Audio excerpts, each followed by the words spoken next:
Hi, hello, it's troy-nicole, and today we will be talking about propaganda I will not be falling for.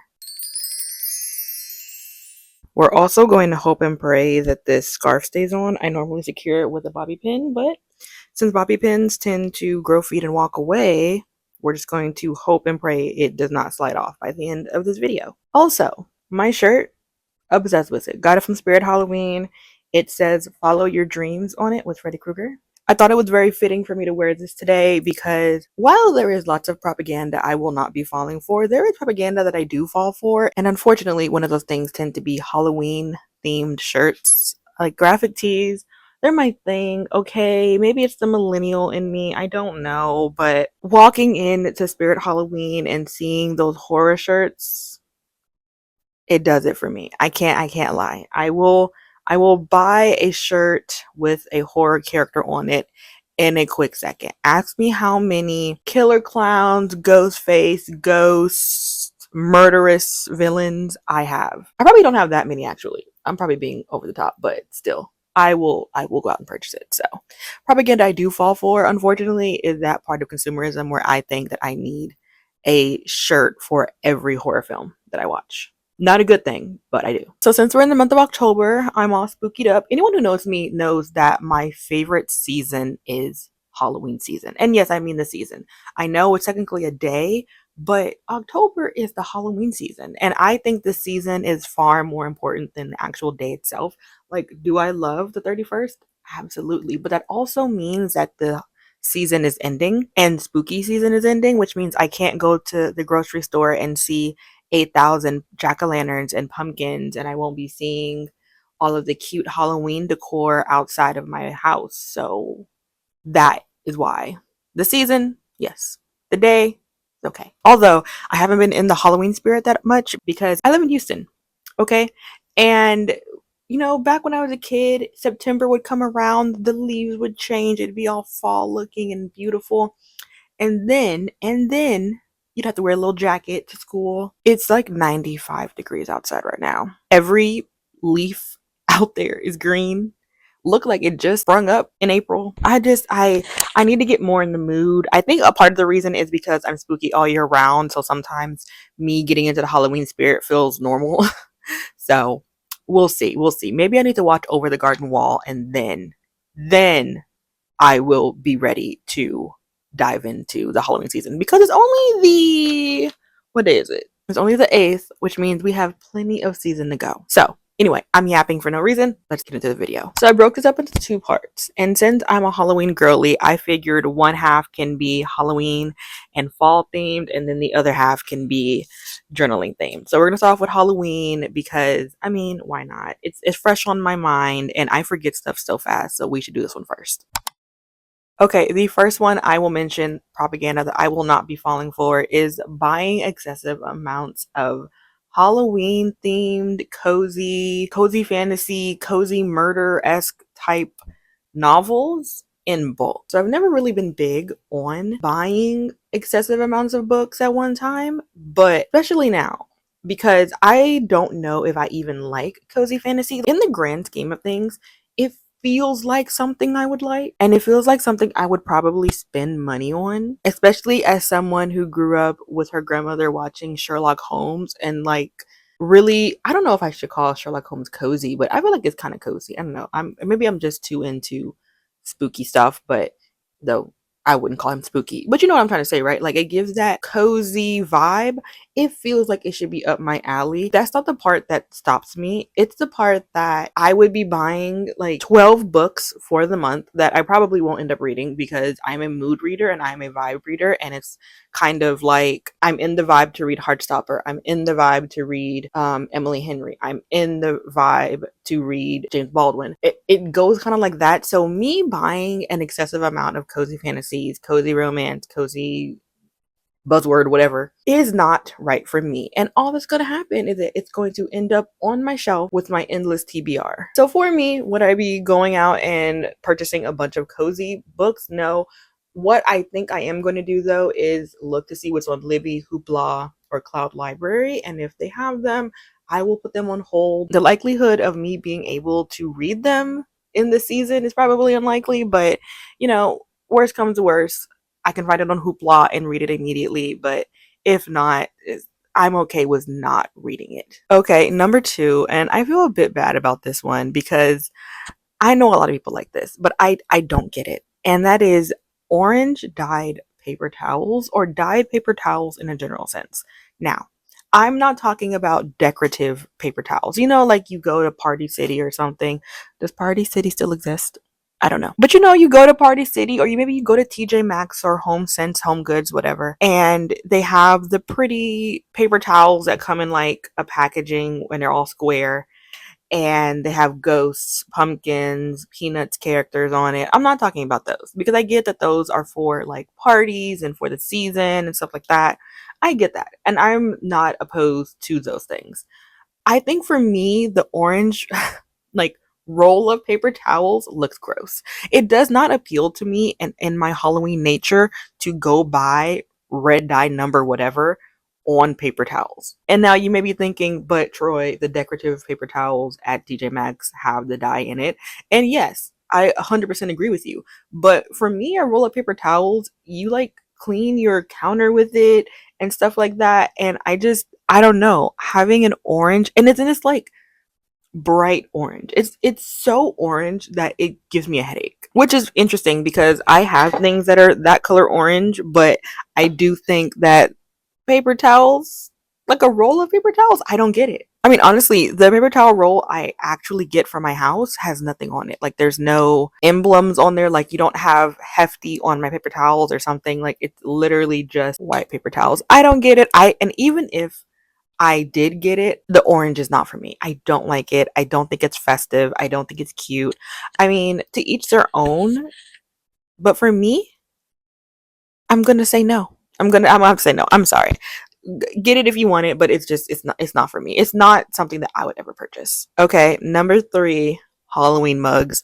Honestly, this one for me is just because I own so many mugs and I don't need any more. Now, I'm very big on mugs. I have been a mug collector most of my life. Everyone under the sun buys me mugs. It does not matter who it is, for my birthday, for Christmas, for special holidays, for Easter, people buy me mugs and they buy me themed mugs. So, like, my older sister and her family got me a black cat mug because I've always wanted a cat, but my grandmother's allergic to them. So, I have that. I have this little pumpkin mug. I have the trio from the Nightmare Before Christmas. I have Zero from the Nightmare Before Christmas. I have a white pumpkin. I used to have a Volkswagen, not the Beetles, but the truck. You know, I used to have that one, but I broke it. I have one from the National Book Festival. I have enough mugs, okay? And I actually went fall shopping with my mom and my sister, and they had such cute mugs at TJ Maxx that reminded me of Over the Garden Wall, which is genuinely one of my favorite TV shows ever. And I almost bought it. And I just told myself, first of all, you do not want to bring this dang mug on the plane with you and have to worry about it being broken. And number two, you use the same four mugs. I'm not joking. I have maybe 50 mugs, and that might be an over exaggeration, but it's not over 50, but it's not below 20. And you guys will see me use the same three mugs. Like, I use the dog mug from, I think, World Market. I use this mug a lot, whether it's Halloween or not. I use the trio from The Nightmare Before Christmas a lot. And then I use my Zero mug. Outside of that, you guys don't see any of the other mugs because half of them are in storage and then the other half are like in the kitchen and I don't use them. I don't need that many mugs. So for me, this is just something like, I don't need it. I know that there are cute ones, but I just, for what? What do I need another mug for when I use like four in rotation? Okay, number four is buying 1,000 decorations for whatever holiday, particularly Halloween, every year. Now, for me, again, this is just something more of a ethical reason for me, as well as a I don't want a lot of stuff in my house thing. And that is, I don't really think I need to buy Halloween, Thanksgiving, Christmas, Easter decorations every year. And I've gotten to the point in my life where I want to kind of be like my grandmother and my great grandmother growing up. they had statement pieces for each of the seasons, and it was the same ones each year. I'm not saying they never bought anything because they were shopaholics, but they always kind of had the same things each year. Like they would go buy something, but it would be big things that they would keep for years on end. For example, one that always comes to memory is when you walked into my great grandmother's house and you looked to the left, she had this little side table right when you walked in. And on the side table during Christmas was this light blue and white antique carousel. It was gorgeous. It's beautiful. We still own it. And she had it out every year and it played music and turned around. It's visually so gorgeous, but it costs a lot of money. And I know people are not capable of doing that, but it's just something that sticks in my head when I think of her Christmases. Like it was just sitting there every single time. I think I may have a picture of it with my brother. If I do, I'll post it. If not, then I'm sorry. But it's gorgeous. It's beautiful. I always think about it when I think of her. And it's something that I would like to have. Like, something that you can have every single year. Another thing my great grandmother had was she had this tablecloth that she would put on her dining room table. And it was filled with birds and had the lyrics of 12 Days of Christmas on it. This is one I always remember because me and my four siblings would come sit at her dining room table while she was cooking, and we would each pick a seat where whatever day of the song it is, and we would sing it together. It gives me so much nostalgia and just warm feeling to think about that because every year she put that one out. And I think she had maybe 3 tablecloths on rotation for the season of Christmas. And I remember each one of them. That one always particularly stands out to me because I can see it so clearly and it has so much emotional value to it. But my point is that I would rather have things that I could keep over the years and just, I don't know, my nieces and nephews come to my house and they're just like, oh, do you remember when Auntie Nini had the creepy ghost that was like on her walls of each door in each part of her house? Or I don't know, she had all these gorgeous fake flowers that she had every single year that were like dipped with red and tinges of blue and black and all the other stuff. I don't know. You know what I'm saying? I'd rather have something that's a little bit more meaningful, things that when I'm 60, 70, 80 years old, my nieces and nephews are saying, yeah, this was purely Auntie Nini's thing. Also, I just really love vintage Halloween stuff, I think, and especially Halloween stuff from when I was growing up. So, like in the early 2000s, I love the Halloween stuff, and then like vintage stuff from the 50s and 60s. They're always so pretty, and I keep on talking about this show, but Over the Garden Wall feel, like the creepy looking pumpkins from, yeah, that's more my speed. Number 5, boo baskets, but in particularly boo baskets with knickknacks in it. Now listen, I got a boo basket from one of my ex-friends back in 2021. It was cute, but the only thing I can remember from the boo basket is literally that she bought me an Oogie Boogie plush. Other than that, I don't remember a single thing about that basket. I can't even tell you what the basket looked like. I may have a picture of it stored somewhere, but I don't remember. Like the only thing I remember keeping is the plushie, which I still have somewhere in my room. And I think my problem with it is just the fact that like a lot of the things that are in these boo baskets, I'm always wondering, do you need that though? Are you going to use it? Like, okay, candy, sure, you can eat it. It's something edible that's, you can actually use. But like, I don't need another pair of fuzzy socks or any of that stuff. Like, I just don't need it. And it's something that I would probably end up throwing away. So if you're going to buy me a boo basket or make me a boo basket, I would rather it be something that I know I'm going to use. Like, if I ran out of candles, I don't have any candles in my house, which is weird for me. My mom bought me a sweater weather candle the other day because I have 0 candles. Do not buy me a candle if I have like 13 candles in my house. I don't need it. Like, so don't put the candle in the boo basket. Or like, I have 8,000 plushies and I love plushies and I'm a plushie connoisseur. That is propaganda that I continuously fall for and I'm working on. Don't buy me a plushie. Okay, I know it's cute. I know it's me. I know you're used to it. Don't buy me the plushie. Don't buy me the mug. Don't buy me the pumpkin face mask. Don't buy me pumpkin coffee. I don't even like pumpkin coffee. I don't like pumpkin spice lattes. Don't buy it for me. Okay? Don't buy it for me. I'm sorry. Just don't. If you're gonna make me a boo basket, I would rather you make it something that I would use, if that makes sense. Number 6, this is one I don't understand. Candy restocks. I don't get it. I don't get it because here's the thing. I get cookie jars. You have a cookie jar and you buy cookies and you put the cookies in for your kids and it's very cute, very nostalgic. I get it. I get cookie jars.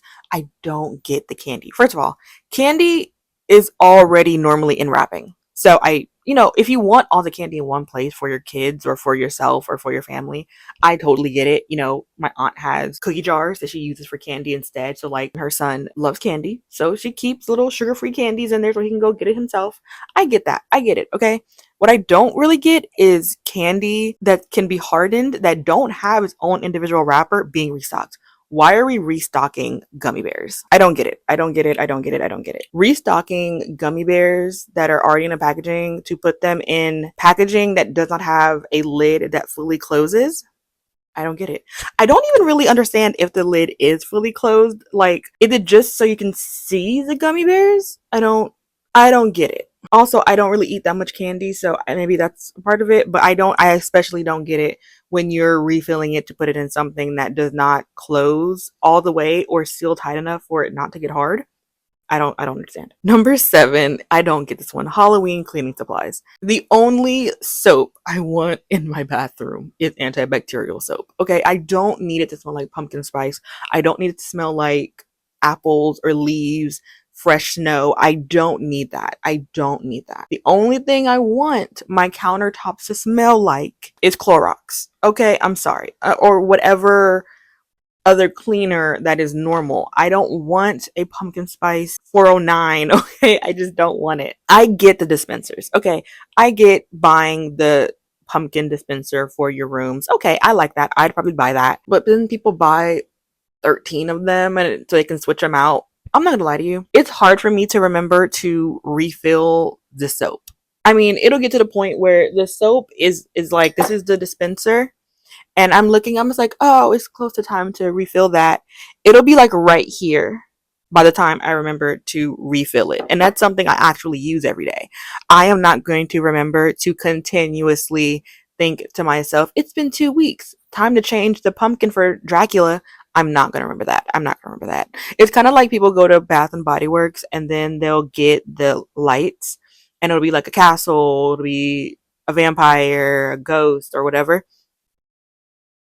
Listen, listen, Linda, listen. No, no, no, no. First of all, I don't even keep lights on. I have a lamp in my room that can dim and stuff when I want it to. That is the only light I need. Unless one of my nieces and nephews asks me for a nightlight, like my godson, when he was younger, he wanted a light that like went all around his room and it had animals on it. I bought him that and it lasted him. I think it still works and he's like a preteen now. But things that you have to constantly buy and constantly change, like, are you really changing that ghosty dispenser the whole season? Like, you have 12 of them. Are you really changing it? Like, this is an honest question. Are you really changing it? Because I have a problem changing my pillowcase. Never mind getting my butt up, my lazy butt up to the 2 bathrooms in this house and going, I'm tired of singing the Dracula soap dispenser. It's time to do a pumpkin. I'm not going to do that. Honestly, I don't know if y'all can see it over here because I think it fell down, but there is a Halloween garland that is on my wall. And my sister called me the other day and was like, hey, bruh, is that Halloween garland finally in season? Because it's been on my wall since last Halloween. Because I'll see it throughout the year and I'm like, oh, let me take that down. And then I never do it. Thankfully, my room has like Frankenstein, Beetlejuice, bats, Lydia Dietz, and stuff like that. So it just kind of seems like, oh, this BITCH is just always in Halloween spirit. But I can't. I'm sorry. All right, that was longer than I expected. So we're going to go through the journaling propaganda I will not be falling for.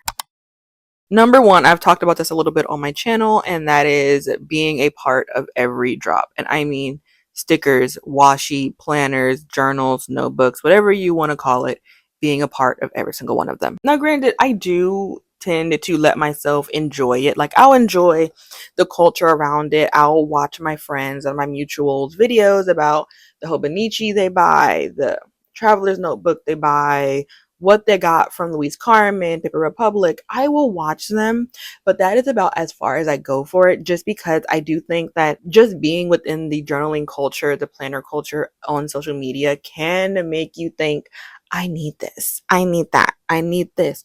This is going to change everything for me. I've talked about this many a times, and I'm not at that place anymore. So the most drops will get out of me is a like, and oh my god, it's so cute, and a watch from my friends. In my comment section not too long ago made this comment, if I can find it, but it was basically along the lines of, I think they say that they tell themselves, write it down or put it in a list that like their wish list or something. And if they still want it, they can go and get it. But basically they tell themselves, I haven't had this as of now, and I'm going to wait it out. Because if I haven't needed it now, then I probably don't need it. And that's something that I've been using. So thank you to that person for saying that. I've been telling myself that over and over and over again, and it has stopped me from making purchases. Number 2 is buying popular brands because it's popular. I am not saying because you buy the Moleskine, because you buy the 𝚗𝚌𝚘𝚎, because you buy the 𝚗𝚒𝚘𝚢, that you're only buying it because it's popular. I'm not telling you that. Those are nice notebooks. I love a Moleskine, but sometimes, baby, I cannot afford the $30 Moleskine. I can't afford the 𝚗𝚒𝚘𝚢. Sometimes I gotta get my butt on Amazon, my butt at TJ Maxx, and buy the $5 notebook. That is just sometimes it has to be because I cannot afford every time to buy it. Would I love a Louise Carmen? Girl, absolutely. Buy me a Louise Carmen, and yeah, yeah, yeah. But me buying it for myself, no, no. I don't got no money for that. I am past the stage of being a broke college student buying things she can't afford. I am not there anymore. I mean, I'm doing better. I think I'm still hurt a little bit, but we're not doing that. I'm not doing that. Sometimes if I need a notebook, I will go crack open a $5 notebook and keep it pushing. The next one is a little controversial, but journal policing. I'm 30, okay? And complaining about what is or is not journaling, what I think is correct or what's not correct, I'm not doing that. I'm not about to get on somebody's TikTok because they have a million views and 100,000 likes or something and say, this isn't journaling. I don't care. I genuinely don't care. I don't care if you decorate your journals. I don't care if you don't decorate your journals. I don't care if you junk journal. I don't care if you daily journal. I don't care if you commonplace. I don't care. I don't care what dictionary.com calls a journal. I don't care what Oxford Dictionary calls a notebook. I don't care what originally junk journaling was for. I don't care what creative journaling is for. I don't care. I don't care. I don't care. I don't care. And I think the reason I don't care, all jokes aside, is because the commentary around it is very nitpicky and it's never actually a critique. It's never, hey, when I go and I look for daily journaling, I would like to find daily journaling. It's always like, you're a bitch. This isn't journaling. I'm so tired of you bitchs. Influencers ruin everything. I'm just like, whoa, whoa, whoa. Now, what you could have said is, hey, so I see you use the hashtag for daily journaling. This isn't daily journaling, and it's kind of hard for us to find what we're looking for because you're using 8 hashtags that don't correlate with your journal. Okay, that's cool. But messaging someone and calling them the C word, girl. Have a critique about consumerism. Have a critique about how influencer culture has kind of made some people think that they have to go buy a bunch of washi tape to make their journals look pretty. Have critiques that make sense. Don't call someone a B word, because once you call me a B word, I mute everything else you say. Like, you essentially have nothing thought provoking to say, and I don't care, because I'm sorry, username 𝚗𝚌𝚘__45 on TikTok. I do not care that Cindy Lou Who is on TikTok calling something a creative journal and you're like, oh, that's a collage. I don't care. That's why when you guys comment that in my comment sections, I don't reply, because I genuinely don't care. I'm not going to spend any waking moment of my time talking shit about some other creator. I just don't care. I don't. It does not bother me. It does not matter to me. I'm going to do what I'm going to do. They're going to do what they're going to do. You commenting that isn't going to stop them. So, no. Okay, so the last one I have is starting a journal at the beginning of every calendar year. I just think it's played out. For me, it's played out. I don't need to start a journal just because it's 2025, just because it's 2026, just because it's 2027. I understand that when your journal is memory keeping based, like if you're scrapbooking, if you're using a junk journal for memory keeping, if your creative journal is for memory keeping, I get it. If you start a journal for the year you turned whatever age you are, I get it. I don't really understand starting a journal in January when you have 6 journals you haven't finished just because it's start of a new year. Now, granted, I've done this in the past few years where each new year, social media has me thinking, oh girl, make a new journal, pop that New Year's Day song by Taylor Swift on it, and put it on TikTok. First of all, that New Year's Day song is not what that's about, but whatever. Um, I don't need to do that. And I have done that in the past where I have bought a new journal and started a journal for the new year. And granted, I did that this year and I finished it by April, but 9 times out of 10, it just makes me feel bad about December rolling around of that year and me not finishing it. Because what happens is let's say it's 2023, it's January. You crack open that new notebook and you say, this is going to be your notebook, your memory keeping for the rest of the year. December 31st rolls around and 3/4 of it is incomplete. But your brain says, oh, 2024 is coming. It's time for a new journal. And then you get a new journal and boom, you leave 2023's journal in the past. You start 2024 and you do it again. December rolls around and you what? Guess what? Guess what? You didn't do it. Again, 3/4, if that, is not complete. 2025 comes. You start a 2025 journal. And it repeats and repeats and repeats and repeats. And then what happens? You have like 25 different unused journals or like half used journals. If half, because listen, some of my journals aren't even halfway used. The reason I'm like this is because of social media, because I've never been like this before. I have started journals on my birthday before, but never for the new calendar year. So when I finish, I finish. If I finish in enough time to start a journal in January, cool. If I don't, whenever I finish, I finish. Anywho, that's it for propaganda I am not falling for. I hope you enjoyed this video. I am trying to talk slower in my videos because the way my closed captioning device does not understand me is very annoying. Anywho, until next time, peace out, Girl Scouts. 'Cause I really hate you, 'cause you made me so blue.